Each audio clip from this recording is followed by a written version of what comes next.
This video will walk you through the steps involved in using the free image editor and creator called Gimp to create a text effect where the text looks like it's popping out of the background image like this. So after you've downloaded and installed your Gimp program, go ahead and open it up. You want to create your image canvas area by going up to File, go to New, and whatever width or dimensions you want to use is totally up to you. I'm going to stick with these numbers here. I just hit the minus key on my keyboard to shrink this down. You could also do so by adjusting the numbers down here. So let's go ahead and add the texture to the background here. And you do that by selecting the bucket fill tool. Come on down here and select the pattern fill and choose whatever texture you want by clicking on this button. And there's a whole bunch of patterns already available by default, but you can search online for even more. But let's stick with one that I already use, and that's the tree bark.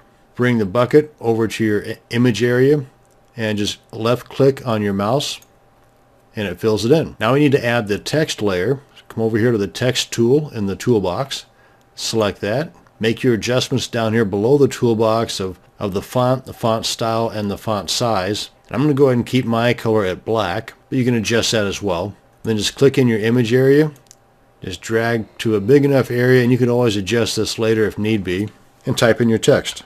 Now then you come up here in the dialog box, and I've got the undo history selected, and I don't want that. Hopefully I won't need it, because you can use this to undo mistakes.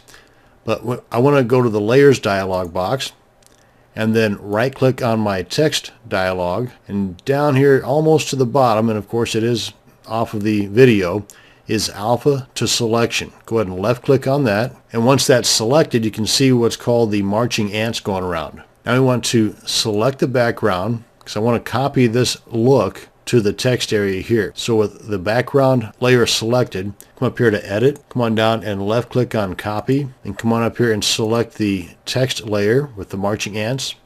Come on back to the edit option in the menu bar, and then come on down and select paste. And you can see that that created a floating selection. We want to anchor that to the text layer here. And you can do that by coming on down here to the bottom of the layer dialog box and clicking on anchor. Now it looks like it just disappeared, but if we get rid of the background we can see that it's still there.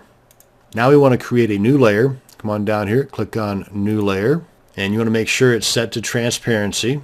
Click on OK. Now I need the shape of the text into that new layer. So we select the text layer, right click, and go on down to alpha to selection. That's one right here. Get those marching ants again. Now we come up here and select the new layer. Come on up to the select option in the menu bar, and then come on down and choose grow.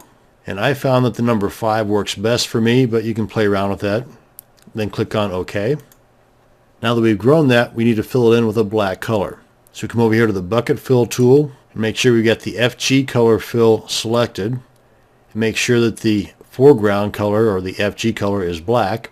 Then you can see here, while I'm over the image area, I've got that circle with a line through it. That says no way, Jose. Not until we get into an area that we can actually add that to.